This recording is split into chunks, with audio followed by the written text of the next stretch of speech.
ខ្ញុំមានមិត្តម្នាក់ឈ្មោះជាងគាត់នៅសន្តាគាររបស់អ្នករៀបចំការទទួលស្វាគមន៍គាត់ផងខ្ញុំនឹងទៅដល់ទីនោះក្នុងពេលឆាប់នេះតើគាត់អាចជាមិត្តភក្តិដែលប្រធានសិនបាននិយាយដល់ទេបងប្អូនជីដូនមួយប្រញាប់ដេញពួកគេទាំងពីរនាក់ចេញពីទឹកដីបងទៅពួកអ្នកភូមិខ្វក់ទាំងនេះធ្វើម៉េចនឹងអាចស្គាល់ប្រធានសិនទៅពិតមែនហើយមើលការស្លៀកពាក់របស់ពួកគេទៅពួកគេមិនបានពាក់ម៉ាកល្បីទេមិនអាចទៅរួចទេដែលពួកគេជាមិត្តភក្តិរបស់ប្រធានសិននោះបងប្អូនជីដូនមួយប្រធានសិនផ្ទាល់គឺនៅទីនេះហើយខ្ញុំនឹងផ្ដល់ឲ្យបង 10% បងមិនចង់បានទេអីប្រធានសិនខ្ញុំសូមអភ័យទោសខ្ញុំមិនបានឃើញលោកមិញនេះទេ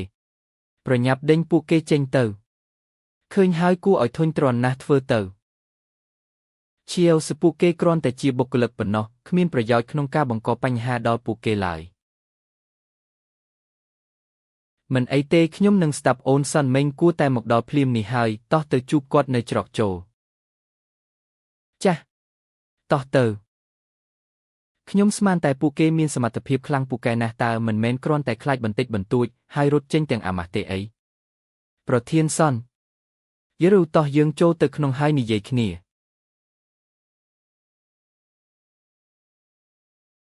សិនមិញជាវសអ្នកទាំងពីរហេតុអ្វីបានជាមកនៅក្រៅសន្តាគារបែបនេះ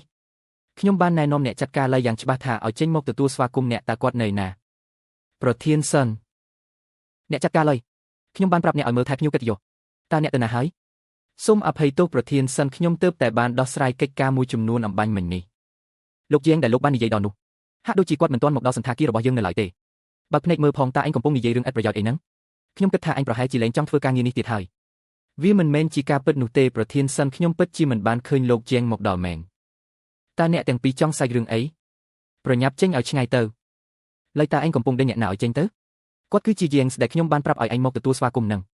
ស្អីគេមិនក៏អាចទៅរួចមានន័យថាខ្ញុំទើបតែបានជួយឆៅមិញឈួនដេញមិត្តភក្តិរបស់ប្រធានសិនចេញដោយផ្ទាល់ដៃនឹងវាពិតជាលឿនពេកហើយខ្ញុំសូមទោសជាវសវីជាកំហុសរបស់ក្រុមហ៊ុនយើងដែលធ្វើប្រហែសក្នុងការជ្រើសរើសបុគ្គលិកខ្ញុំសូមអភ័យទោសដែលធ្វើឲ្យលោកត្រូវឃើញរឿងអាម៉ាស់បែបនេះលោកជាងសូមលោកមេត្តាកុំបន្ទោសខ្ញុំអីខ្ញុំក៏ត្រូវបានគេបោកប្រាស់ដែរវាជាកំហុសរបស់ឆៅមិញឈួនទាំងអស់គឺឆៅមិញឈួននឹងឯងប្រសិនបើគាត់មិនបានរកប្រធានសិនคล้ายមកទីនេះទេរឿងរ៉ាវវញញ៉ៃទាំងអស់នេះក៏មិនកើតឡើងដែរមែនទេคล้ายតើលោកចង់មានន័យថាមាននរណាម្នាក់បន្លំខ្លួនជាខ្ញុំហើយដើរបោកប្រាស់មនុស្សនៅក្នុងសន្តាគាររបស់យើងមែនទេសិនមិញតោះយើងចូលទៅក្នុងហើយនិយាយគ្នាបាទអ្នកចាត់ការឡៃខ្ញុំនឹងរំខានអ្នកជួយនាំពួកយើងទៅបន្ទប់ឯកជនរបស់ឆៅមិញឈុនផងបាទសូមអញ្ជើញមកសូមចូលទៅខាងក្នុងតោះពួកយើងទន្ទឹងរង់ចាំថ្ងៃនេះយូរហើយប្រធានសិនតាក់ទងនឹងអ្វីដែលយើងទើបតែបានពិភាក្សាមិញនេះផែនការកែមកអភូមិបឡូតើលោកគិតថាអាចទទួលយកបានទេទទួលយកបានពិតណាស់វាអាចទទួលយកបានព្រោះចំពោះខ្ញុំនឹងឲ្យផ្នែកគម្រោងតាមដានភ្លាមនៅពេលក្រោយបន្តិចទៀតយើងនឹងចុះហត្ថលេខាលើកិច្ចសន្យាល្អណាស់តោះមកចូលកែវ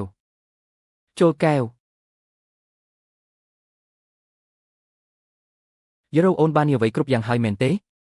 រាល់ការរៀបចំគឺរួចរាល់អស់ហើយនៅខ្វះតែលុយរបស់អូនប៉ុណ្ណោះខ្ញុំនឹងផ្ទេរវាឲ្យបងក្នុងពេលឆាប់នេះកុំបារម្ភអីល្អណាស់ឆៅមិញឈួននាំប្រធានសិនคล้ายរបស់ឯងចេញទៅហេតុអ្វីបានជាបងប្អូនជីដូនមួយនៅទីនេះតើអាចមកពីគាត់ចង់មកទារលុយទឹកតែ 10% នោះវិញមែនទេជាគីវអញហ៊ាននាំប្តីក្រីក្ររបស់ឯងចូលមកទីនេះផងហានេះជាសន្តាគាររបស់ប្រធានសិនណាប្រធានសិនប្រញាប់ហៅនរណាម្នាក់មកដេញពួកគេចេញទៅយេរ៉ូប្រសិនបើបុគ្គលម្នាក់នេះជាប្រធានសិនចុះតើនរណាជាអ្នកនៅក្បែរខ្ញុំនេះវិញមើលការស្លៀកពាក់និងរូបរាងរបស់គាត់ទៅពិតជាមើលទៅដូចជាអ្នកមានមែនប៉ុន្តែតើឯងទៅរកទូសម្ដែងនេះពីណាវិញឯងមិនមែនចង់ព្យាយាមធ្វើពុតជាអ្នកមានម្ដងទៀតទេមែនទេឯងបិទមាត់ទៅបុគ្គលម្នាក់នេះជាប្រធានសិនពិតប្រាកដម្នាក់នៅក្បែរឯងនោះគឺคล้ายទេคล้าย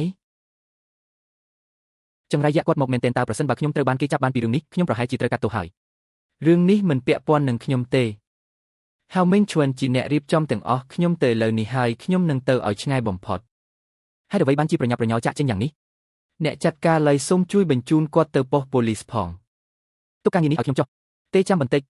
ទេថៅកែឆៅលោកត្រូវតែជួយខ្ញុំបានធ្វើតាមការណែនាំរបស់លោកទាំងអស់ហើយតើឯងកំពុងស្រែកលោឡាពីរឿងអីហ្នឹងលោកត្រូវតែជួយខ្ញុំថៅកែឆៅលោកត្រូវតែជួយខ្ញុំថៅកែឆៅខ្ញុំក៏ជាជនរងគ្រោះដែរតើមានរឿងអ្វីកើតឡើងឲ្យប្រាកដហ្នឹងពន្យល់ឲ្យច្បាស់មកមើល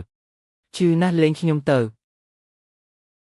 យាយរកខ្ញុំបានប្រាប់អូនតាំងពីយូរណាស់មកហើយការដែលឆៅមីងឈួនរៀបការជាមួយអូនមិនមែនដោយសារគាត់ស្រឡាញ់អូនទេគឺដើម្បីលុយរបស់អូនប៉ុណ្ណោះអូនគ្រាន់តែមិនព្រមជឿវា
JK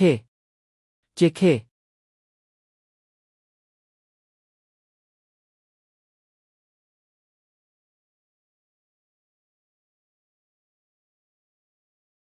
អូនដឹងខ្លួនហើយទីនេះគឺជាមន្ទីរពេទ្យ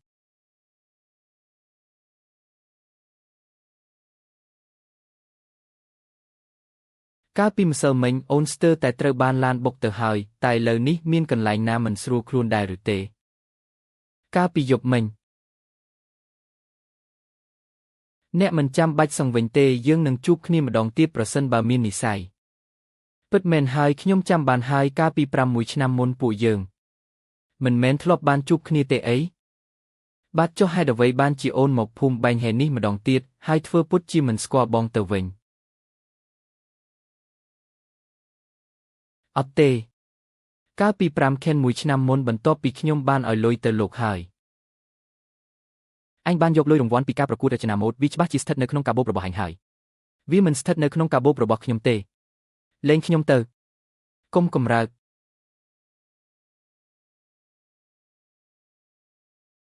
អូនចង់មានន័យថា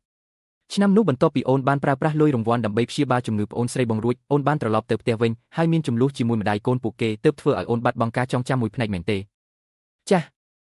ទោះជាយ៉ាងណាក៏ដោយទោះបីជាគ្មានការចងចាំនេះក៏ដោយក៏ពួកយើងនៅតែត្រូវបានព្រំលិខិតកំណត់ឲ្យមកជួបគ្នានិងនៅជាមួយគ្នាដែរ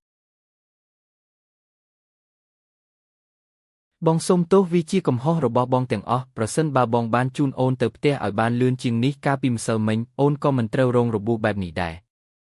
តើខ្ញុំអាចបន្ទោសលោកយ៉ាងម៉េចទៅប្រសិនបើយើងត្រូវបន្ទោសនរណាម្នាក់គឺបន្ទោសតែកុងឡាននោះចុះតើនរណាជាអ្នកបើកបរឡាននោះគឺបងស្រីរបស់អូននឹងឯង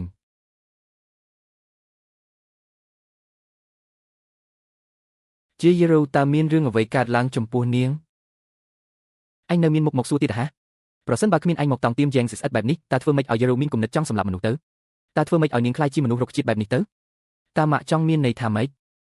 យេរូគ្រាន់តែចង់បានគូដណ្ដឹងរបស់នាងមកវិញប៉ុណ្ណោះអញក្នុងនាមជាប្អូនស្រីទោះជាមិនចេះយោគយល់ក៏មិនអីដែរចុះហេតុអ្វីបានជាអញត្រូវដណ្ដើមគាត់ជាមួយនាងធ្វើអី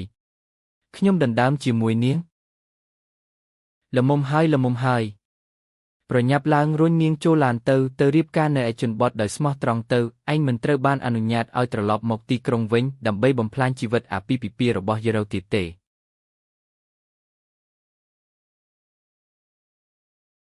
េ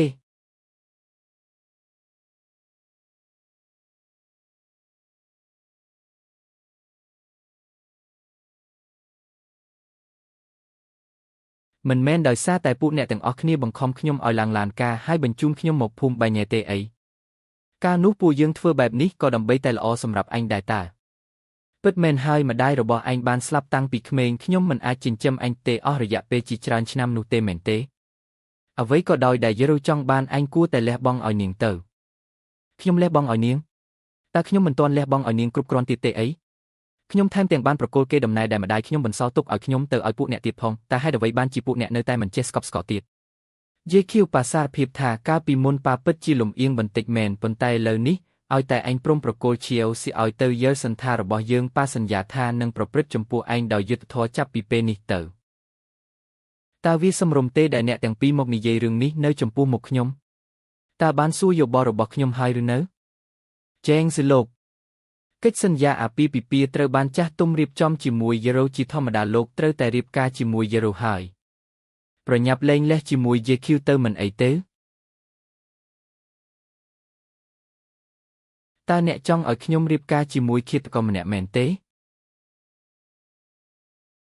តើនិយាយសម្ដីបែបណាហ្នឹងយេរូមិនបានបង្កគ្រោះថ្នាក់អ្វីដល់យេឃីវទេមែនទេតើនាងមិនមែនកំពុងនៅសុខសប្បាយជាធម្មតាទេអីកូនស្រីកំសត់របស់ខ្ញុំត្រូវជាប់គុកផងហាជាឃាគួរតែជាអ្នកជាប់គុកទើបត្រូវប្រសិនបើនាងមិនបានគេចចេញកាលពីពេលនោះតើធ្វើម៉េចឲ្យយេរូបើកបុកចិញ្ចាំផ្លូវហើយជួបគ្រោះថ្នាក់ចរាចរណ៍ទៅកាលពីដំបូងខ្ញុំមិនមានបំណងហៅប៉ូលីសនោះទេឥឡូវនេះអ្នកទាំងអស់គ្នានៅទីនេះចុះហើយទៅបកស្រាយប្រាប់ប៉ូលីសដោយខ្លួនឯងទៅឯងជាឃាវតើឯងចង់ធ្វើស្អីហ្នឹងខ្ញុំបានសួរគ្រូពេទ្យរួចហើយយេរូទំនងជាអាចដឹងខ្លួនឡើងវិញណាស់បន្ទាប់ពីនាងដឹងខ្លួននាងនឹងត្រូវចូលគុកជាមួយហ្សាវមីងឈ្វិនដល់ពេលនោះពួកគេនឹងនៅតែជាគូស្នេហ៍ដែលស័ក្តិសមគ្នាបំផុតមិនខានឯ ឯងតើប្រពន្ធរបស់ខ្ញុំមិនអីទេ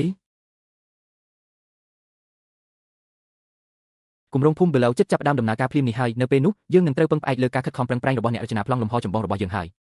ថៅកែយៀងកុំបារម្ភអីខ្ញុំប្រកាសជានឹងកែម្អវាឲ្យកាន់តែល្អប្រសើរជាងភូមិបាញ់ហេរបស់យើងទៅទៀតពិតណាស់ដោយមានការត្រួតពិនិត្យការងារពីសំណាក់គ្រូយេដ៏ល្អបំផុតរបស់យើងខ្ញុំពិតជាមានអារម្មណ៍កក់ក្ដៅនិងធូរស្រាលចិត្តណាស់